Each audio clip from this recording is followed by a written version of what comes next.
Hello and welcome to Rad Talk, where sports and medicine collide. Again, for this wonderful episode, I'm Dennis. And I'm Gage.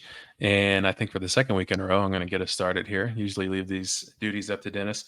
But I don't know what made me think of this, honestly, other than we live it every day. But it's a very polarizing topic currently in medicine. And that is what the kids call burnout.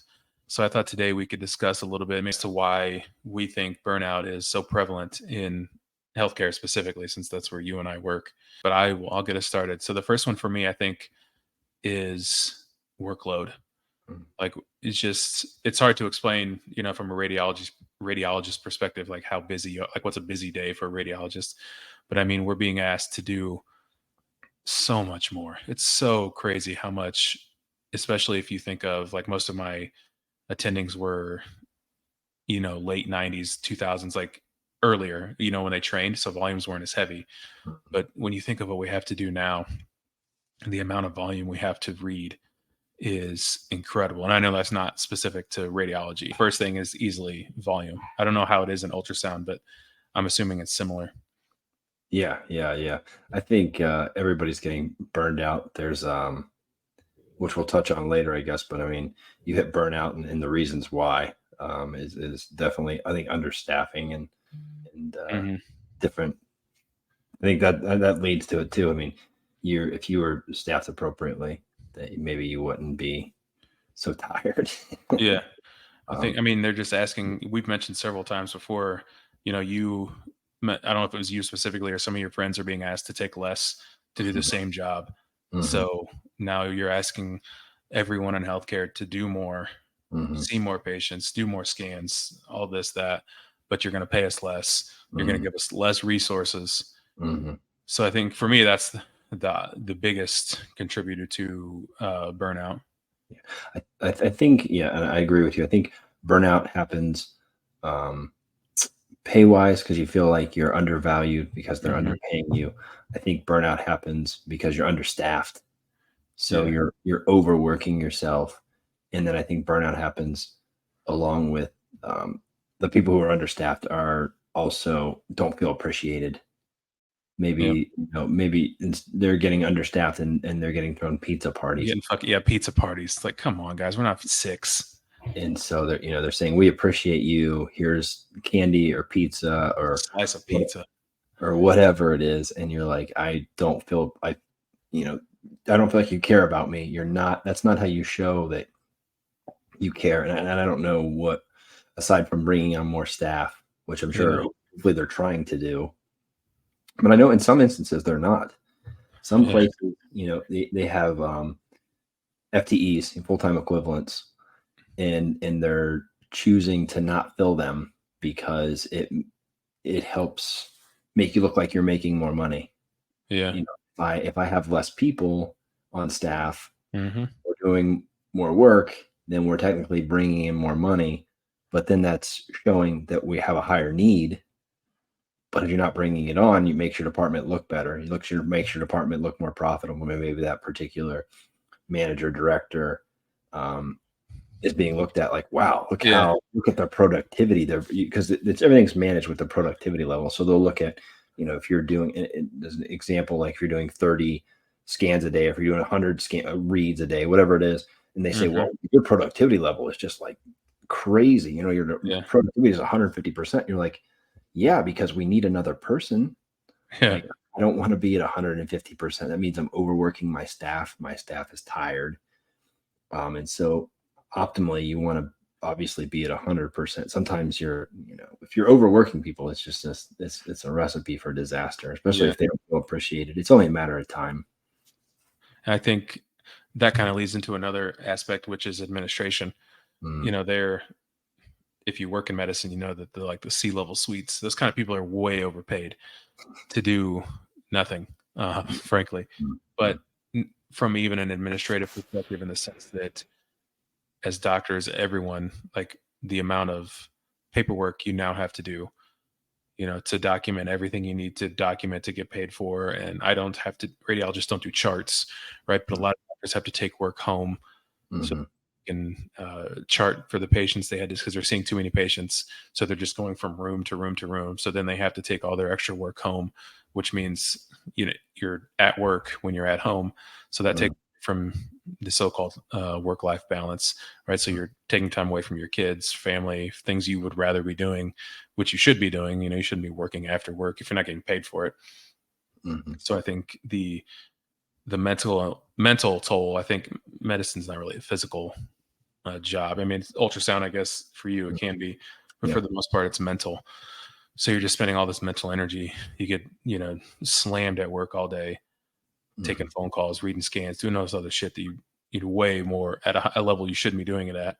And then Mhm. if you work in a specialty where you have to chart, you have to take that home and do Mhm. all that kind of stuff to make sure you get paid because the C-suite level people we just talked about will be breathing down your neck because Mhm. they want the hospital to get paid, so they get paid, and so on and so forth. So I Right. think administrative duties is kind of another Right. large burden. And just to throw this out there as an aside, I know in a lot of sonography departments that not sometimes obviously you want to be fully staffed sonographer wise, but sometimes the things that would really have made a difference would have been like to hire like an administrative in between person that answers the phones, Hmm. that like helps with scheduling, that just does writes on the board, organizes things, cleans rooms. So maybe you don't necessarily, you can't bring on that sonographer that you need, but this person takes a lot of things away.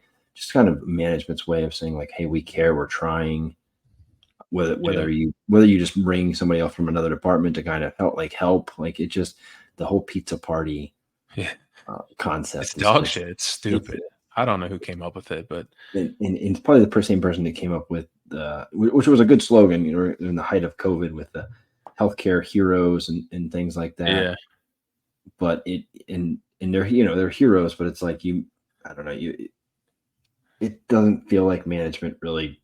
They they throw don't out give a shit. these Yeah, yeah, they don't care. They feel like they throw out these things that sound really great, but it's all and marketing. It's all PR yeah, stunt. and it's all for folks outside the hospital. I Yeah, think with the PR, makes the hospital look really good when like the frontliners, like talk to the frontline folks who like really know what's going on, and get a pulse of the hospital. You yeah. check it's interesting with business or with healthcare, you check your finances like daily, but Hmm. like how often do you check in with your staff? Like, are Never.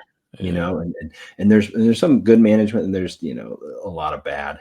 Yeah, I feel like they only check in whenever the bottom line is not being met. They're like, "Oh, we noticed you last month you read 15,000 studies as a department. This month it was only 14,500. Like, what happened?"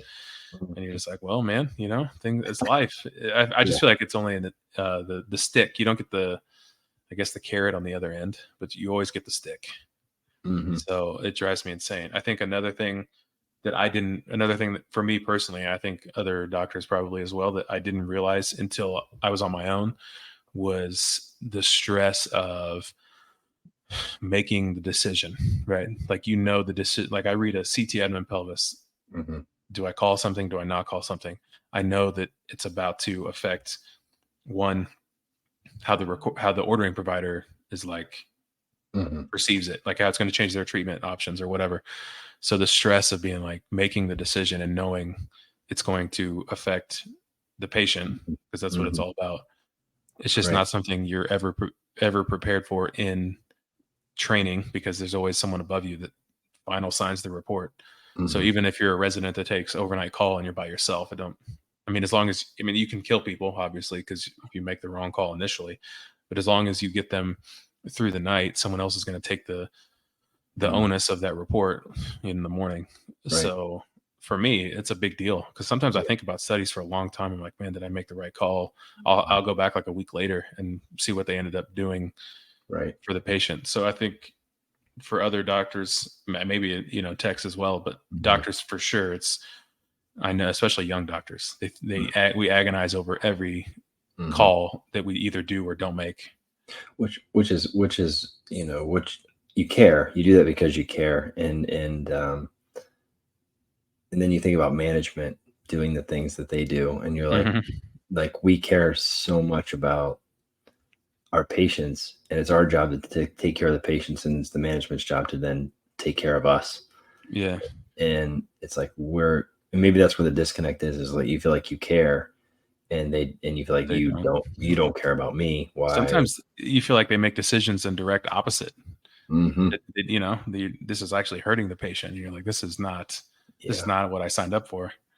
We're like, well, our productivity we're like, if we can get our productivity to show like at 100 or at 145%, but if we can show like our productivity is 170%, then we can bring out another staff person. And you're like, why are we waiting? Like, what? Yeah.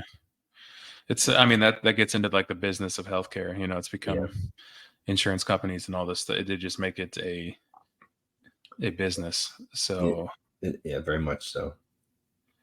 and Very then I think another one, we kind of already talked about it, the lack of work-life balance. much. Hmm. Man, when you get your dick beat in all day at work, and I'm just tired after work. So I don't do anything Yeah. except try and mentally prepare myself for the next day of work, which is not, I mean, that's not how you want to live life, Hmm. And then you get your vacation week and you're just like, I don't feel like doing anything because I'm just Hmm. so tired from Yeah. working so I'm much. working. I mean, Yeah. these issues aren't unique to healthcare, but Right. Yeah. I'm sure everybody gets burned out and they decide to go a different, and which is why, and I think, during COVID, that's a lot of people left healthcare hmm because they were like, there's other avenues and I'm going to take those, hmm which is, which makes sense. Good for the folks that hopefully they found something that makes them happier. yeah. But, But unfortunately, that just made things worse, right? Because you're already understaffed to begin with, and now people are leaving at a mhm, higher rate because they're like, man, I can't do this anymore. And they've COVID, they found something mhm, that they like to do more. They could do better. They could make more money, whatever. They were happier. It doesn't matter why they left. It just meant they did leave. right. So, and I Mhm, think it's only going to get worse. I don't know that yeah. as long as you keep making healthcare a business where Mhm, insurance dictates what we can do, mhm, and another thing I get been pretty toned down about this, but like mid levels, I'm not a huge fan of mid levels, especially in radiology, because they're the ones that order mhm, majority of the imaging that is not necessary. mhm, I would say the ED is the worst because they can get away with it. They can just order whatever they want. But mhm, then when the mid levels are next, and especially in the ED, a mhm. lot of hospitals have what would they be called? Like a nurse, triage nurse, I guess, that Oh, like yeah. greets the patient at when they come. They take the quote unquote history, which is Mhm, usually garbage, but they're the ones that like order the imaging. mhm, And so half the time I'm reading imaging, one, that doesn't need to be ordered. Two, mhm, I'm reading it before the ER physician has even seen mhm. the patient because the triage nurse is the one that ordered it. So, And um, you know, and to speak on that, that happens. And I don't know if it, and I guess I can't speak for the being out there, but I feel like the patients come in, they say they check certain boxes. You have leg pain, you have mhm. chest Oh pain, yeah. whatever that box is that's checked, and then that nurse is supposed to order whatever it is on behalf of Mhm. the practitioner or the mid level or the doctor. It's just Um, cookbook medicine. They're just following a recipe yeah, that says, literally, "Oh, I have leg pain and swelling. I better get a DVT study." right. You know. And a lot of times, and not a lot of times, but then ultimately, sometimes you get, and I can speak as a frontliner. I think you'll get behind, and so you're not able to immediately once they order that, and sometimes an hour later, the attending will see the patient and they'll decide, no, they don't need that study. Like Mhm. I don't want to order that. And so it was just like you said, it was just checking the boxes, and then they saw them and they were like, no, they don't have it's not a DVT, it's a Yeah. arterial, or it's a, they have an abscess, or they have a, you know, Yeah. something else that you're like, this exam wouldn't have made sense. And you're like, well, thank gosh we didn't like have time to do it at that moment, because we'd have wasted our time doing it and they would have wasted time having it. There's just no thinking sometimes, and I think Yeah. especially as a radiologist, I get put on the hook for this stuff. Mm. You know, Mhm. it's unnecessary exams that I Right. have to read. We may not get paid for it. I know. I said it shouldn't be a business, but it Mhm. is a business. So I want to get paid for the work that I do. Right. So then if you do the study and insurance is like, oh, that study wasn't really necessary. We're not going to pay you for it. So I just did all that. You did the work for free. I did the Mhm. work for free.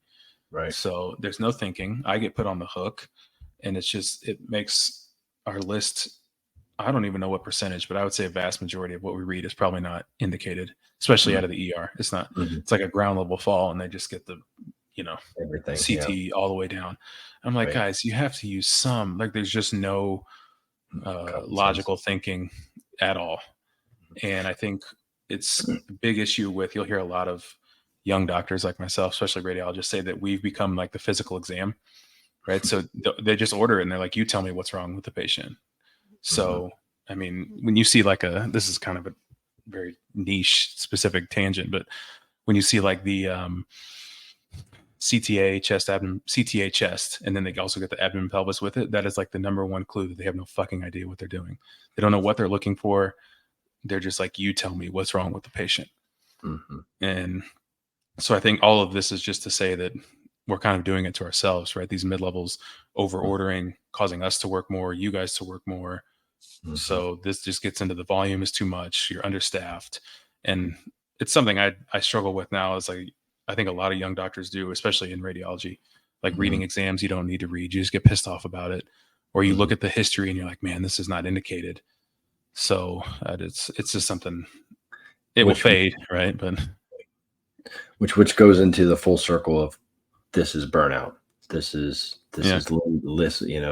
You unnecessary exams ordered, unnecessary exams done, unnecessary readings, yep, not being paid yep. by the insurance companies. So in turn, you're not getting paid as much as you should have. And I mean, And this will go with other specialties like cardiology. I'm sure they get consulted for chest pain all the time, mhm, and they didn't think, they're like, this is not cardiac in origin at all. Or you get a troponin and it happens to be elevated, which is like a marker for MI, but it's not specific. Like a whole bunch of other stuff can cause it to be elevated. But now the patient's like, oh, my markers were elevated. Should I get a cath? And there's just all this stuff. It's not unique to radiology, but then the lab has to come draw troponins on a patient. They're like, you really didn't need to draw troponins in the first place. So lab's understaffed, but now they're just running around like madmen. So it's crazy how it just all trickles down. and I think that goes back to you know organization as well. If Hmm. if things are if things are ran better, Hmm. if if if you can, and sometimes if you don't have having appropriate staffing. And Yeah. I think of a book I read, like if Disney ran your hospital, and it just goes to like how intricate everything is, so detailed. Yeah. From it just with Disney, with if there's a chip in the paint, it's repainted every night, and so that way you have the same experience. Also with their, and I'm like jumping off on a tangent, Hmm. but comparing with another company or with another thing. But if you are that detail from top to bottom, some of these things don't happen. You don't lose people. You don't have burnout. You don't Hmm. have high turnover ratios. You're not having people go on strike, which in different, if with unions, Hmm. nurses go on strike or allied health go on strike, and then you have to bring in people from the outside crossing picket lines, which is happening right now in the United States, with folks having to, they're paying a high amount of money to people to go work strikes. They're paying for their housing, they're paying for their Yeah. food, they're paying for the security and the police to make sure that they safely can get to and from work, because some folks don't like people who work strikes. Which is And just so, counterintuitive. If you just paid the people what they wanted originally, it'd probably be cheaper to save you. I don't know how much these people are making, but I'm yeah. sure it's thousands, tens of thousands of dollars to, pay the people, pay for the housing, pay for the food, Mhm. security, whatever. So you're losing money. Yeah. They have to be losing money with these strikes. Yeah.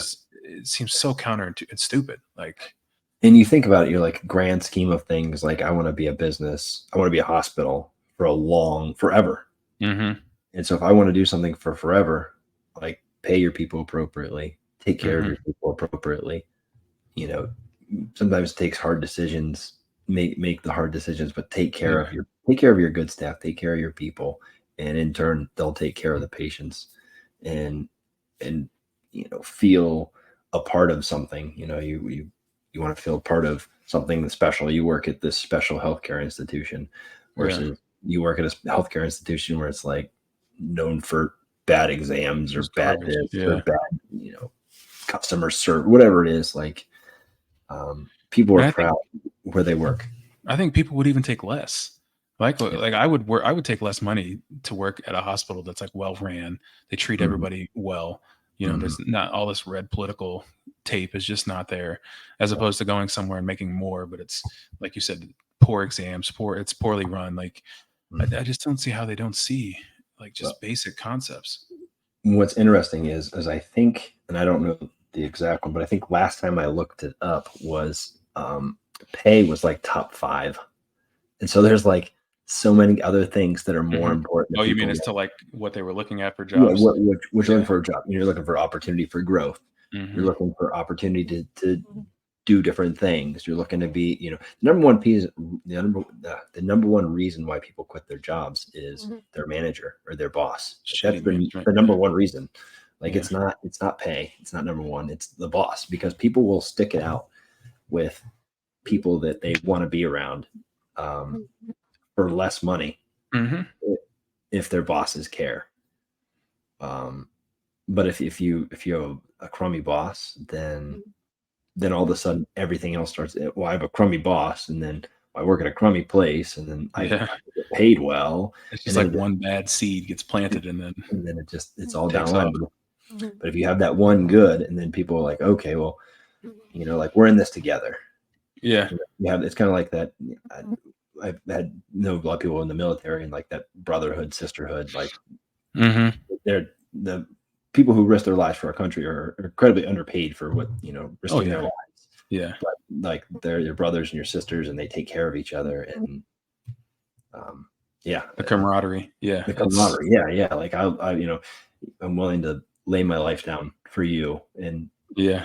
and they don't make enough money to lay their life down. I don't know if there is enough money, but Yeah, there's no amount of money that and I you mean can. this is like I said, not one, it's not unique to medicine. Two, Mhm, it's not new. This has been going on for a long time. mhm, And three, I mean, this is not an exhaustive list. We're well aware of that. There are tons of other things that it's individualistic, right? For mhm. burnout for you, what causes burnout for you is different than what causes burnout for me. Right. But I guess the question is, we'll talk about in a later episode. Is like, how do you fix it? So that's just something you can chew the fat on, but Mhm, there's got to be ways to fix it. I mean, things can't be, they can get worse, obviously, but they can get a whole lot better.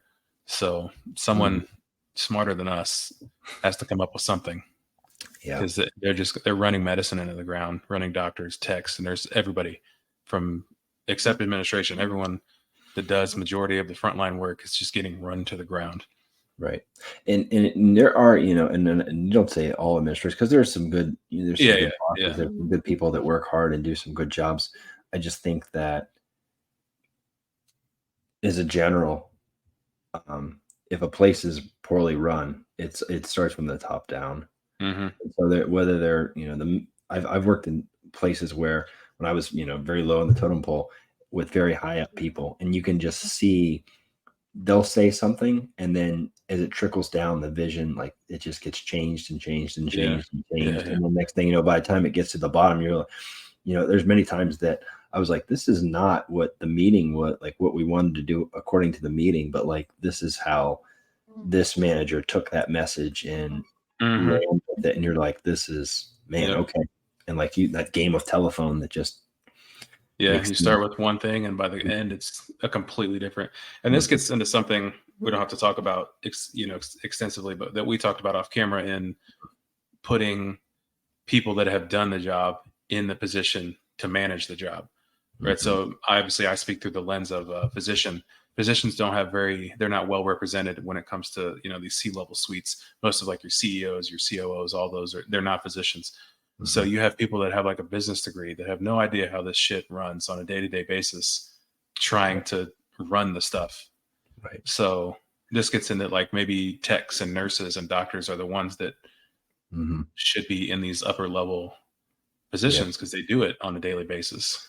And I think healthcare, I like to say it's unique because in a perfect world, you would have, and I guess everybody makes mistakes in different organizations, but I feel like in a perfect healthcare world, you're doing a procedure, so you would need one UE synthesis or one whatever that object is, whatever that Hmm.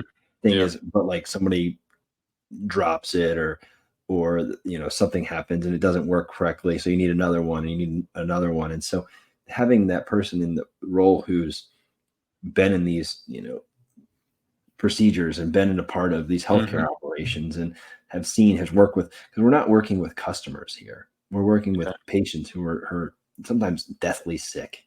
Yep. And so it's a different mind frame than customers. People aren't Mhm. coming a lot of time. People, obviously there's preventative medicine and things like Yeah. checkups and things, but if people are coming to the hospital like you're sick or like there's something wrong, Yeah. and you're not a customer trying to buy something, a pair of pants on Amazon or something, and you're like, oh, it just Yeah. doesn't fit right, like my body, there's something wrong. And so having somebody who's a physician or a nurse or some sort of healthcare practitioner, um, who are in these higher levels, who can understand, because it's incredibly frustrating, because I've worked with Gage has talked about, I've worked with people who were my bosses, who were MBAs or Yeah. business folks, and They don't even know what an ultrasound probe is, and they're trying to teach you how to. who has no clinical side. And so you're trying to explain to them, like, I'm doing it this way because the patient and this and this, and they're just, you look at the bottom line and the sales numbers or whatever, and you're just like, you're not seeing it the way that we're seeing it. Hmm. And so, and like, I have the business side degree as well, and so I'm like, I see what you're saying, but like, I also see it from the healthcare side. Yeah. Like, and you hate to say, like, you can't see the way, it's like a sport, on another level, it's like a Yeah. sports person, somebody who talks sports and somebody who's like played the professional sports. Like, you can never see it, you weren't good enough to see it from that professional side, but they're able to talk about it. And so you're trying to teach somebody something that they've never done, that they will probably never do, I guess, Yeah. is why they're on that business side. And it's tough. So I agree with Gage. It's challenging. I think having I don't know how you fix it, but somebody's got to do something, you know? And I think in some of the best institutions, that the CEOs, this like the C level, CEO, COO, obviously your chief medical officer is a probably a position, but are people who have worked in healthcare directly with patients. And I think that goes a long way when you know that, like, oh, my CEO was a nurse, or my CEO was a physician, or my CEO, like, they know what it's like. And so if you do have to have a discussion with them, you can have that.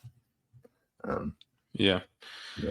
I mean, and there, I think another thing we don't have to deep dive into is just not burnout's not just on us, right? Mhm. Like you said, medicine's kind of unique, but I think the current, what is maybe landscape, I guess, of how patients see us, Mhm. mainly physicians. I think they they perceive nurses and techs a little bit better than they perceive doctors. They think we're always lying to them, and all we care about is money and all this kind of stuff. So I think there's a patient role, Mhm. a role for the patients to take in helping burnout, because it's a very unique situation.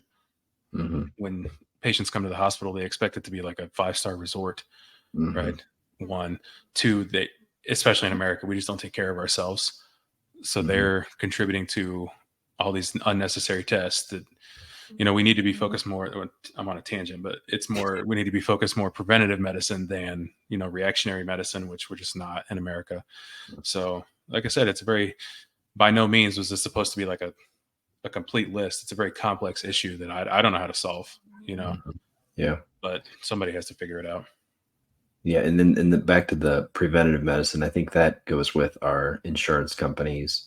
And, it starts there with, they have to be more focused on preventative medicine and be willing to pay for preventative appropriate testing based Yeah, on once their. they learn how to monetize preventative medicine, that's when we'll shift to it. Mhm. And maybe they haven't really figured it out right now. You have colonoscopies and mammograms. You have some Right. preventative medicine, but there's just no. You're right. The insurance is one of the biggest issues we currently have in America, Right. healthcare wise. Which I'm not first. I don't know.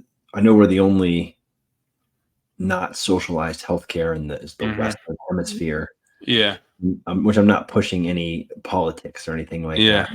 that. But Socialized medicine, that's another, we could talk about that on another episode. That's a big, I don't think it's the solution everyone thinks it is. Hmm. But maybe it's a step in the right direction, maybe it's not. I think, just briefly, one thing we don't ever think about socialized medicine is your country has to want it to work, right? It works in Canada because the mindset of the people in Canada allows it to work. Socialized medicine will never work in America. Our mindset won't allow it. So, Yeah. but that's a good another topic for another day. So we'll go ahead and jot that down. There we go. Yeah. Socialized medicine, but I'll add it to the list. I just Yeah. I don't think it's the answer everybody thinks it is, because of we're just Mm. Americans, how they think, how they act. Which So, we have some socialized areas, and I won't go on a tangent, but we have hmm, our cops are socialized, our fire department is yeah, socialized, hmm, and so and those areas are way to, or, if you call 911, you get which the resources that you need, and that's socialized as something that we all pay taxes for, and so. But yeah, I think I'm I with think you. I think. people just think socialized is free, and that shit is not free. Hmm. And as someone who, this is going to sound pretentious, but as a someone who's a high earner, you're going to take 65% of my taxes or my paycheck in taxes. This shit better be immaculate.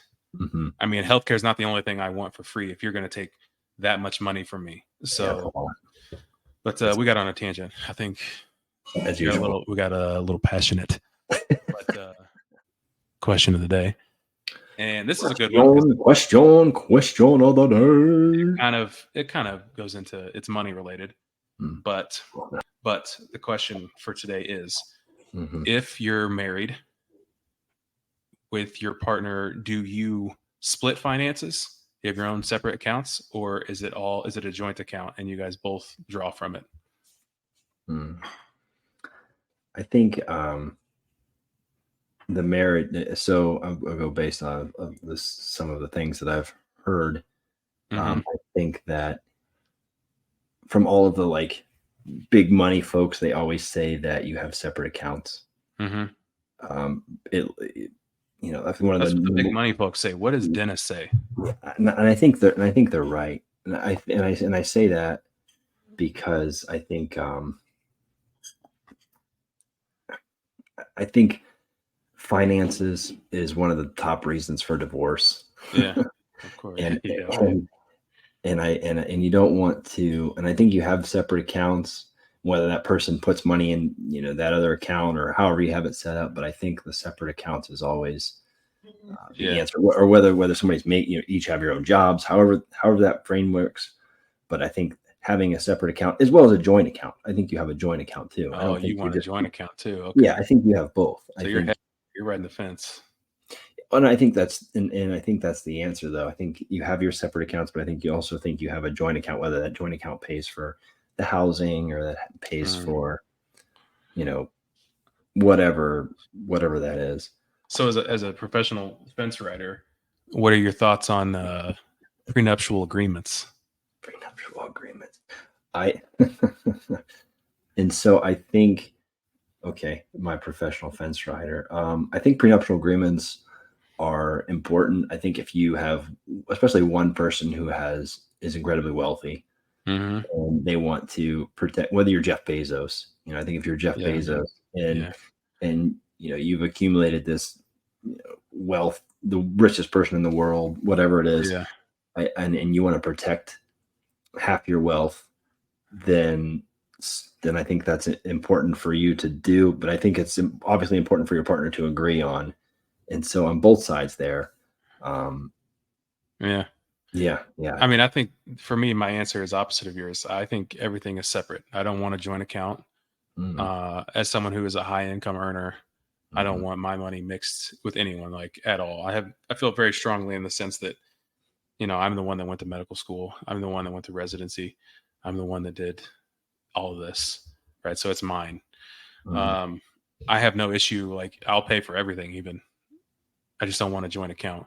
Mhm. And the specifically with like the prenuptial agreements, I 110% agree that they should be signed. I don't know how well they work. I'm sure there are ways around them. And Yeah. this goes both ways, right? Like, if Mhm. you marry a woman and she becomes a successful business Mhm. person, I don't deserve Yeah. half of her. Yeah. It's not As gender specific. Yeah, Mhm. like, so I'm not just saying because I'm wealthy and I did all the work that Mhm. If she becomes wealthy, like she can keep all that. I don't want it either. I don't deserve it. Right. Well, I I think. mean, I think is if you're in a partnership, you earn it together. But I think you start off with that general basis of the that whatever you got, and that's in the relationship. You both agree on it. You're both going to sign it. It's both going to be signed by both of Hmm. you. So it's going to be agreed upon, or it's not. It's not going to happen. You're not Yeah. going to get married. You're not going to whatever it is. Yeah. And maybe that's the end of the You feel relationship. strongly that if I wanted one and she wouldn't sign it, then we're done. It's off. Yeah. Do you feel strongly enough that if you wanted one and she wouldn't sign it, you would say, we're done? Or are you still going to be like, all right, fine, whatever? I think. Oh man, that's a tough question. I Yeah. feel. I feel like. I feel like I'd want something to be agreed upon. So she doesn't Uh, sign it, yeah, I think. I out the think. door. I think we would. First one you don't work, you kind of rework it. But yeah, if you can't agree on it, then I think then maybe they're not the one for each other. Hmm. And Yeah. so I mean, it's a, this is a complex issue. And yeah, me personally, I have to take a step back, right? I make more than a lot, a majority of people. right?